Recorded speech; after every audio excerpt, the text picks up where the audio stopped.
ರುಚಿಯಾದ ಕ್ರಿಸ್ಪಿಯಾದ ನಮ್ಮ ಜಿಲೇಬಿ ನೋಡಿ ಯಾವ ರೀತಿಯಲ್ಲಿ ರೆಡಿಯಾಗಿದೆ ಅಂತ. ಹೊರಗಡೆ ಕ್ರಿಸ್ಪಿಯಾಗಿರುತ್ತೆ, ಒಳಗಡೆ ಜ್ಯೂಸಿ ಆಗಿರುತ್ತೆ. ಒಂದ್ಸಲ ಇದೇ ಮೆಥಡಲ್ಲಿ ಇನ್ಸ್ಟೆಂಟಾಗಿ ನೀವು ಜಿಲೇಬಿಯನ್ನು ಟ್ರೈ ಮಾಡಿ. ಹೇಗೆ ಬಂತು ಕಮೆಂಟಲ್ಲಿ ತಿಳಿಸೋದನ್ನು ಮರೆಯಬೇಡಿ. ನಮಸ್ತೆ ಎಲ್ಲರಿಗೂ, ಎಲ್ಲರನ್ನೂ ಸುಸಿಸ್ ಕಿಚನ್ಗೆ ಸ್ವಾಗತ ಮಾಡಿಕೊಂಡು ಇವತ್ತು ಅದ್ಭುತವಾದ ಅಡುಗೆ ಮಾಡ್ತಾ ಇದ್ದೀನಿ. ಬನ್ನಿ ಹೇಗೆ ಮಾಡೋದು ನೋಡೋಣ. ಇವತ್ತು ನಾನು ಸುಲಭವಾಗಿ ಜಿಲೇಬಿ ಮಾಡೋದನ್ನು ತೋರಿಸ್ಕೊಡ್ತೀನಿ. ಕಲಸಿ ಇಡೋದಿಂತ ಬೇಡ, ಮೊಸರು ಹಾಕಿದರೆ ಒಂದು 5 ಅವರ್ ಇಡಬೇಕಾಗುತ್ತೆ. ನಾನು ಇನ್ಸ್ಟೆಂಟಾಗಿ ಮಾಡ್ಕೊಡುವಂಥದ್ದು ಏನೋ ಪೌಡ್ರ್ ಹಾಕ್ಕೊಂಡು. ಜಿಲೇಬಿ ಯಾವಾಗ ತಿನ್ಬೇಕು ಅನಿಸುತ್ತೆ ಆವಾಗ ಮಾಡಿಕೊಡುವಂಥ ಈ ಒಂದು ಮೆಥಡನ್ನು ಫಾಲೋ ಮಾಡಿ. ನೀವು ಈ ವಿಡಿಯೋ ನೋಡಿ ನೀವು ಕೂಡ ಈಸಿಯಾಗಿ ಮಾಡ್ಕೋಬೋದು, ಅಷ್ಟು ಸುಲಭವಾಗಿ ತಿಳಿಸ್ಕೊಡ್ತಾ ಇದ್ದೀನಿ. ಮೊಸರೆಲ್ಲ ಹಾಕಿ ಕಲಸಿಡೋದಾದರೆ ತುಂಬ ಟೈಮ್ ಬೇಕಾಗುತ್ತೆ. ಇದು ಹಾಗೇನಿಲ್ಲ, ಒಂದು 10 ನಿಮಿಷದೊಳಗಡೆ ಈ ಇನ್ಸ್ಟೆಂಟ್ ಜಿಲೇಬಿಯನ್ನು ಮಾಡಿಕೊಳ್ಳುವಂಥದ್ದು. ಬೇಕಾಗಿರುವ ಸಾಮಗ್ರಿ 2 ಕಪ್ ಅಷ್ಟು ನಾನು ಮೈದಾ ಹಿಟ್ಟನ್ನು ತೊಗೊಂಡಿದ್ದೀನಿ. ಒಳ್ಳೆ ಕ್ವಾಲಿಟಿಯ ಮೈದಾ ಹಿಟ್ಟನ್ನು ಆಯ್ಕೆ ಮಾಡಿಕೊಳ್ಳಿ. ಸಕ್ಕರೆ 2 ಕಪ್. ಎಷ್ಟು ಮೈದಾ ಹಿಟ್ಟು ತೊಗೊಂಡಿದ್ದೀನಿ ಅದೇ ಅಳತೆಯಲ್ಲಿ ಸಕ್ಕರೆ ಕೂಡ ತೊಗೊಳ್ಳುವಂಥದ್ದು. ನಾನಿಲ್ಲಿ ಪೈನಾಪಲ್ ಎಸೆನ್ಸ್ ಅನ್ನು ತೊಗೊಂಡಿದ್ದೀನಿ. ನೀವು ರಾ ಪೈನಾಪಲ್ ಅನ್ನಾದ್ರೂ ಮಿಕ್ಸಿ ಮಾಡಿ ಹಾಕೊಂಡು ಮಾಡ್ಕೋಬಹುದು, ಅದು ಕೂಡ ಚೆನ್ನಾಗಾಗುತ್ತೆ. 1 ಪ್ಯಾಕೆಟ್ ಅಷ್ಟು ಈನೋ ಪೌಡ್ರನ್ನ ಹಾಕೊಳ್ತೀನಿ. ಮೊಸರು ಅಂತ ಹಾಕೊಳ್ಳಲ್ಲ, ಹಾಗಾಗಿ ಈನೋ ಪೌಡ್ರ್ ಹಾಕೊಂಡು ಮಾಡ್ತೀನಿ. ಫುಡ್ ಕಲರ್ ನಾನು ಲೆಮನ್ ಯೆಲ್ಲೋ ಕಲರನ್ನು ತೊಗೊಂಡಿದ್ದೀನಿ ಜಿಲೇಬಿಗೆ ಯೂಸ್ ಮಾಡೋದಕ್ಕೆ. ಮತ್ತು ಸ್ವಲ್ಪ ಕುಂಕುಮದ ಹೂವನ್ನು ತೊಗೊಂಡಿದ್ದೀನಿ, ಇದು ಚೆನ್ನಾಗಾಗುತ್ತೆ. ಮತ್ತು ಸ್ವಲ್ಪ ಏಲಕ್ಕಿ ಪೌಡರ್, ಅರ್ಧ ನಿಂಬೆಹಣ್ಣು ಜ್ಯೂಸನ್ನು ತೊಗೊಳ್ತೀನಿ. ನಾವು ಸಕ್ಕರೆ ಪಾಕ ಮಾಡಿ ಅದು ಗಟ್ಟಿ ಆಗೋದಿರಲಿ ಅಂತ. ಲೆಮನ್ ಜ್ಯೂಸ್ ಹಾಕಿದರೆ ಅದು ಹಾಗೇ ಇರುತ್ತೆ, ಹಾಗಾಗಿ ಅರ್ಧ ಲೆಮನ್ ಜ್ಯೂಸನ್ನು ತೊಗೊಂಡಿದ್ದೀನಿ. ಈಗ ಮಾಡ್ಕೊಳ್ಳೋಣ. ಫಸ್ಟಿಗೆ ಕಲಿಸ್ಕೊಳ್ಳೋಣ ಜಿಲೇಬಿಗೆ. ಮಿಕ್ಸಿಂಗ್ ಬೌಲನ್ನು ತೊಗೊಂಡಿದ್ದೀನಿ. ಮೈದಾ ಹಿಟ್ಟನ್ನು ಸೇರಿಸ್ಕೊಳ್ಳೋಣ. ಫುಡ್ ಕಲರ್ ನಾವು ಪಾಕ ಮಾಡ್ಕೊಳ್ತೀವಲ್ಲ ಅದಕ್ಕೆ ಕೂಡ ಹಾಕೋಬಹುದು, ಇಲ್ಲ ಜಿಲೇಬಿ ಕಲಿಸ್ಕೊಳ್ಳುವಾಗನೂ ಹಾಕೋಬಹುದು.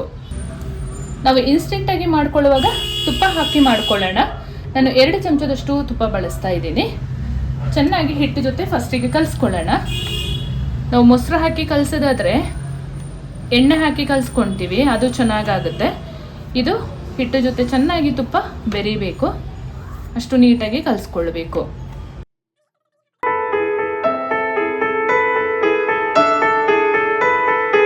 ಹಾಕೊಂಡು ಮೈದಾ ಜೊತೆ ಈ ರೀತಿಯಲ್ಲಿ ಕಲಿಸ್ಕೊಂಡಿದ್ದೀನಿ. ಫುಡ್ ಕಲರನ್ನು ಹಾಕೊಳ್ತಾ ಇದ್ದೀನಿ. ನಾನು 1 ಪೌಚಲ್ಲಿ ಅರ್ಧ ಹಾಕ್ಕೊಂಡಿದ್ದೀನಿ. ಚೆನ್ನಾಗಿ ಒಮ್ಮೆ ಮಿಕ್ಸ್ ಮಾಡ್ಕೊಳ್ಳೋಣ. ಫುಡ್ ಕಲರ್ ಬೇಡದವರು ಸ್ಕಿಪ್ ಮಾಡ್ಬೋದು, ವೈಟ್ ಕಲರಿಗೆ ಜಿಲೇಬಿಯನ್ನು ಮಾಡ್ಕೋಬೋದು. ಆದರೆ ಜಿಲೇಬಿ ಮಾಡುವಾಗ ಸ್ವಲ್ಪ ಕಲರ್ ಹಾಕ್ಕೊಂಡ್ರೆ ನೋಡುವಾಗೂ ಚೆನ್ನಾಗಿ ಕಾಣಿಸುತ್ತೆ. ಜಿಲೇಬಿ ಮಾಡ್ಕೊಳ್ಳುವಾಗ ಫುಡ್ ಕಲರ್ ಇಲ್ಲ ಅಂದರೆ ಅಷ್ಟು ಚೆನ್ನಾಗಿರಲ್ಲ. ಸ್ವಲ್ಪ ಹಾಕಿದರೆ ಏನೂ ಪ್ರಾಬ್ಲಮ್ ಇಲ್ಲ. ನೀವು ಫುಡ್ ಕಲರ್ ತೀರಾ ನಾವು ಯೂಸೇ ಮಾಡಲ್ಲ ಅಂತ ಹೇಳಿದರೆ ಸ್ವಲ್ಪ ಅರಿಶಿಣದ ಹುಡಿಯನ್ನು ಕೂಡ ಹಾಕೋಬೋದು. ಸ್ವಲ್ಪ ನೀರು ಹಾಕ್ಕೊಂಡು ಮಿಕ್ಸ್ ಮಾಡ್ಕೊಳ್ಳೋಣ. ಒಮ್ಮೆಲೆ ಜಾಸ್ತಿ ಹಾಕ್ಕೊಳ್ಳೋದು ಬೇಡ. ನಾನು ಅಳತೆಗೆ ನೋಡಿ ಮೈದಾ ಹಿಟ್ಟು ಯಾವ ಕಪ್ಪಲ್ಲಿ ತೊಗೊಂಡಿದೆ ಅದೇ ಕಪ್ಪಲ್ಲಿ ನೀರನ್ನು ಕೂಡ ಯೂಸ್ ಮಾಡ್ತೀನಿ. ಎಷ್ಟು ನೀರು ಹಿಡಿಯುತ್ತೆ ಅಂತ ಹೇಳ್ತೀನಿ ನಿಮ್ಮ ಹತ್ರ. ಫಸ್ಟ್ ಟೈಮ್ ಮಾಡುವವರು ಕೂಡ ಈಸಿಯಾಗಿ ಮಾಡ್ಕೋಬೋದು. ಈ ವಿಧಾನದಲ್ಲಿ ಒಮ್ಮೆ ಟ್ರೈ ಮಾಡಿ. ನೀವು ನನ್ನ ಚಾನಲ್ಗೆ ನೀವು ಫಸ್ಟ್ ಟೈಮ್ ವಿಸಿಟ್ ಮಾಡಿದರೆ ಪ್ಲೀಸ್ ಸಬ್ಸ್ಕ್ರೈಬ್ ಮಾಡಿಕೊಂಡು ನಿಮ್ಮ ಫ್ರೆಂಡ್ಸ್ ಆ್ಯಂಡ್ ಫ್ಯಾಮಿಲಿಗೆ ಹೆಚ್ಚು ಶೇರ್ ಮಾಡಿ.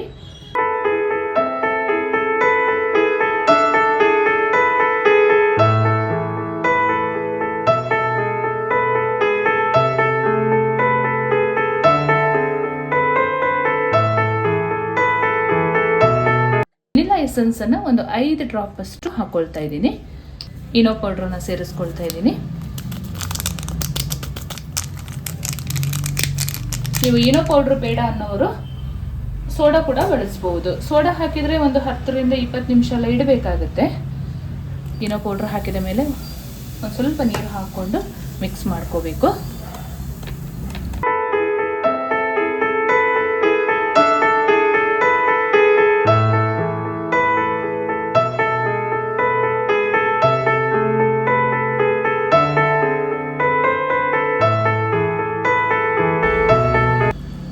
ಈ ಥರ ಕಲಸಿ ಇಟ್ಟು ಪಾಕ ಮಾಡ್ಕೊಳ್ಳೋಣ. ಜಿಲೇಬಿ ಹಾಕೊಳ್ಳೋಕ್ಕೆ ಪಾಕ ರೆಡಿ ಮಾಡ್ಕೊಳ್ಳೋಣ. ಪಾತ್ರೆಗೆ ಸ್ವಲ್ಪ ನೀರು ಹಾಕ್ಕೊಂಡು ಆಮೇಲೆ ಸಕ್ಕರೆ ಹಾಕ್ಕೊಂಡು ನಾವು ತಗೊಂಡಿರುವ ಮೆಜರ್ಮೆಂಟ್ ಕಪ್ಪಲ್ಲೇನೆ 2 ಕಪ್ ಸಕ್ಕರೆ ಬಳಸಿದ್ದಕ್ಕೆ 1/4 ಕಪ್ ಅಷ್ಟು ನೀರು ಹಾಕೊಳ್ಳೋಣ, ಸಾಕಾಗುತ್ತೆ.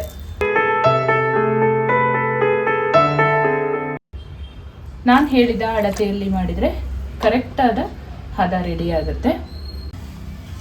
ಸಕ್ಕರೆ ಕರಗುವವರೆಗೆ ಹೈ ಫ್ಲೇಮ್ ಇಟ್ಕೊಂಡು ಸಕ್ಕರೆ ಕರಗಿಸ್ಕೊಳ್ಬೇಕು.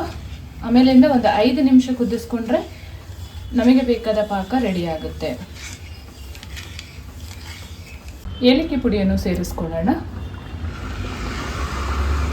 ನೀವು ಲವಂಗ ಆದರೂ ಸೇರಿಸ್ಕೊಳ್ಬೋದು, ಅದು ಕೂಡ ಚೆನ್ನಾಗಿರುತ್ತೆ ಫ್ಲೇವರು. ಕೇಸರಿ ದಾಳನ ಸೇರಿಸ್ಕೊಳ್ತೀನಿ. ಇದ್ರೆ ಸೇರಿಸ್ಕೊಳ್ಳಿ, ಇಲ್ಲ ಅಂತ ಹೇಳಿದ್ರೆ ಹಾಗೆ ಮಾಡ್ಬೋದು, ಹಾಕೊಳ್ಳೇಬೇಕು ಅಂತ ಏನಿಲ್ಲ. ಕೇಸರಿ ದಾಳನ ಸೇರಿಸ್ಕೊಳ್ತೀನಿ. ಇದ್ರೆ ಸೇರಿಸ್ಕೊಳ್ಳಿ, ಇಲ್ಲ ಅಂತ ಹೇಳಿದ್ರೆ ಹಾಗೆ ಮಾಡ್ಬೋದು, ಹಾಕೊಳ್ಳೇಬೇಕು ಅಂತ ಏನಿಲ್ಲ. ಪಾಕನೊಮ್ಮೆ ಚೆಕ್ ಮಾಡ್ಕೊಳ್ಳೋಣ. ಈ ಥರ ಎಳೆ ಪಾಕ ಬಂದರೆ ಸಾಕಾಗತ್ತೆ. ಜಾಸ್ತಿ ಗಟ್ಟಿ ಪಾಕ ಬೇಡ, ಇದು ಕರೆಕ್ಟಾದ ಹದ. ಸ್ಟವ್ ಆಫ್ ಮಾಡಿಕೊಂಡು ಫೈನಲಾಗಿ ಒಂದು ಅರ್ಧ ಲೆಮನನ್ನು ಹಾಕೊಳ್ಳೋಣ. ನಮ್ಮ ಪಾಕ ಗಟ್ಟಿ ಆಗದಿರಲಿ ಅಂತಷ್ಟೇ. ಜಿಲೇಬಿ ಮಾಡ್ಕೊಳ್ಳೋಕ್ಕೆ ಎಣ್ಣೆ ಬಿಸಿಗೆ ಇಟ್ಕೊಳ್ಳೋಣ. ಹೈಟ್ ಕಡಿಮೆ ಇರುವ ಬಾಣಲಿನ ನಾವು ಇಟ್ಕೋಬೇಕು, ಅವಾಗ ಚೆನ್ನಾಗಾಗುತ್ತೆ. ಪಾಕನ ಮುಚ್ಚಿಟ್ಕೊಳ್ಬೇಕು, ಸ್ವಲ್ಪ ಬಿಸಿನೇ ಇರಬೇಕು ನಾವು ಜಿಲೇಬಿ ಹಾಕೊಳ್ಳುವಾಗ. ಈ ರೀತಿಯ ಸಾಸ್ ಬಾಟ್ಲನ್ನು ನಾನು ತೆಗೆದಿಟ್ಕೊಂಡಿದ್ದೀನಿ. ಯಾವಾಗ ಬೇಕೋ ಆವಾಗ ನಾವು ಜಿಲೇಬಿ ಮಾಡ್ಕೊಳ್ಳುವಾಗ ಇದು ತುಂಬ ಹೆಲ್ಪ್ ಆಗುತ್ತೆ. ನಮ್ಮ ಹಿಟ್ಟಿನ ಹದ ನೋಡಿ ಈ ರೀತಿಯಲ್ಲಿ ರೆಡಿಯಾಗಿರಬೇಕು. ಕಾಣಿಸ್ತಿದೆ ಅಂದ್ಕೊತಾ ಇದ್ದೀನಿ. ಒಮ್ಮೆಗೆ ಬೀಳಬಾರ್ದು ಹಿಟ್ಟು, ಆವಾಗ ನಮ್ಮ ಜಿಲೇಬಿ ಅಷ್ಟು ಚೆನ್ನಾಗಾಗಲ್ಲ. ಈ ಥರ ಗಟ್ಟಿಯಾಗಿರಬೇಕು. ಇಡ್ಲಿ ಹಿಟ್ಟಿನ ಹದಕ್ಕಿಂತ ಸ್ವಲ್ಪ ತೆಳ್ಳಗೆ ಮಾಡಿಕೊಂಡ್ರೆ ಆಯಿತು.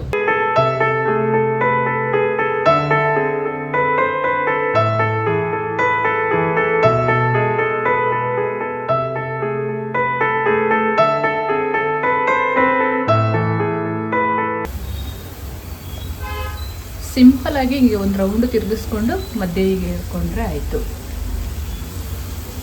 ಇಲ್ಲ 2 ರೌಂಡ್ ಆದರೂ ಆಗುತ್ತೆ. ಎಲ್ಲಿಂದ ಸ್ಟಾರ್ಟ್ ಮಾಡಿದ್ದೀವಿ ಕೈ ಬಿಡದೆ ಮಧ್ಯಕ್ಕೆ ಈ ಥರ ಅಷ್ಟೇ. ತುಂಬ ಸುಲಭ ಮಾಡೋದು. ಶೇಪ್ ಹೇಗಾದರೂ ಇರಲಿ, ರುಚಿ ಅಷ್ಟೇ ಇಂಪಾರ್ಟೆಂಟ್. ಹಾಕಿ 1 ನಿಮಿಷ ಆದ ಮೇಲೆ ಉಲ್ಟಾ ಮಾಡಿ ಬೇಯಿಸ್ಕೊಂಡ್ರೆ ಆಯಿತು. ಒಂದು 3 ನಿಮಿಷ ಅಷ್ಟೇ ಬೆಂದೋಗ್ಬಿಡುತ್ತೆ ಇದು.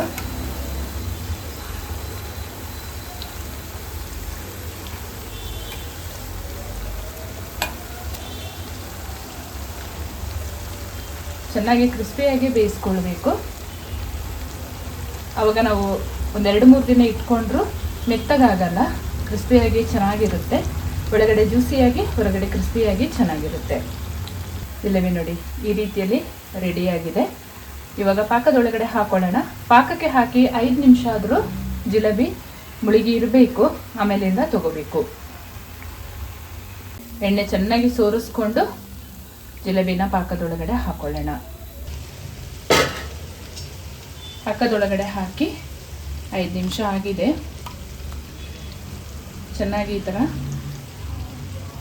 ಎರಡೂ ಬದಿ ಈ ರಸ ಎಲ್ಲ ಹೀರ್ಕೊಳ್ಬೇಕಲ್ವಾ. ನಮಗೆ ಗೊತ್ತಾಗುತ್ತೆ ಈ ಥರ ಟ್ರಾನ್ಸ್ಪರೆಂಟ್ ಆಗಬೇಕು ನಮ್ಮ ಜಿಲೇಬಿ, ಆವಾಗ ಕರೆಕ್ಟಾಗಿ ಪಾಕನ ಹೀರ್ಕೊಂಡಿದೆ ಅಂತ ಅರ್ಥ. ಇವಾಗ ಇದನ್ನು ತಗೊಳ್ಳೋಣ. ಇನ್ಸ್ಟೆಂಟಾಗಿ ಎಷ್ಟು ಸುಲಭದಲ್ಲಿ ಜಿಲೇಬಿ ಮಾಡ್ಕೊಳ್ಳೋದು ಅಂತ ಇವತ್ತು ನೋಡ್ಬೋದು ನೀವು. ಇದೇ ಥರ ಒಂದ್ಸಲ ಟ್ರೈ ಮಾಡಿ ನೀವು. ಬಹಳ ಸುಲಭವಾಗಿ ನಿಮಗೆ ಜಿಲೇಬಿ ತಿನ್ನಬೇಕು ಅನಿಸಿದಾಗೆಲ್ಲ ಮಾಡ್ಕೋಬೋದು.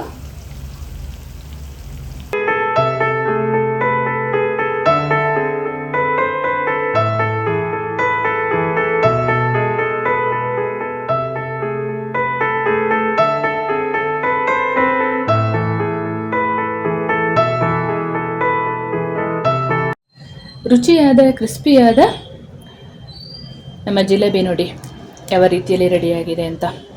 ಹೊರಗಡೆ ಕ್ರಿಸ್ಪಿಯಾಗಿರುತ್ತೆ, ಒಳಗಡೆ ಜ್ಯೂಸಿಯಾಗಿರುತ್ತೆ. ಒಂದ್ಸಲ ಇದೇ ಮೆಥಡಲ್ಲಿ ಇನ್ಸ್ಟೆಂಟಾಗಿ ನೀವು ಜಿಲೇಬಿಯನ್ನು ಟ್ರೈ ಮಾಡಿ. ಹೇಗೆ ಬಂತು ಕಮೆಂಟಲ್ಲಿ ತಿಳಿಸೋದನ್ನು ಮರೆಯಬೇಡಿ.